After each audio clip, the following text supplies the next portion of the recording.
புதுச்சேரி பாப்ஸ்கோ சார்பில் கிழக்கு கடற்கரை சாலையில் மாம்பழம் மற்றும் பலாப்பழ மேளா துவங்கியது.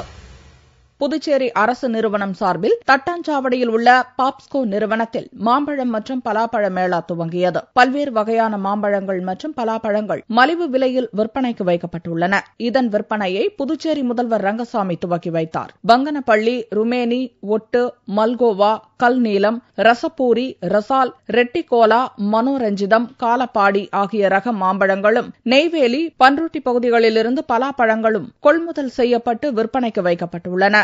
பழமேளா குறித்து பாப்ஸ்கோ நிர்வாக இயக்குநர் கணேசன், மேளாவில் 25 ரூபாயிலிருந்து 65 ரூபாய் வரை மாம்பழங்கள் கிடைக்கின்றன என்றார். மாம்பழங்கள் எல்லாம் நேரா ஃபார்மர்ஸ் கிட்ட இருந்து அந்த தோட்டத்துல இருந்து டைரக்டா பர்ச்சேஸ் பண்ணிருக்கிறோம். அந்த பர்ச்சேஸ் பண்ண மாம்பழம் தான் நாங்களே பழுக்க வச்சு கொடுக்குறோம். ஸோ இதில் நீங்கள் தைரியமாக இந்த மாம்பழங்கள் நியாயமாக இந்த நேச்சுரலாக பழுக்கப்பட்டது நம்பிக்கையோடு நீங்கள் வாங்கலாம். சீசன் முடியும் வரை மாம்பழம், பலாப்பழம் விற்பனைக்காக வைக்கப்பட உள்ளது என்று கணேசன் தெரிவித்தார்.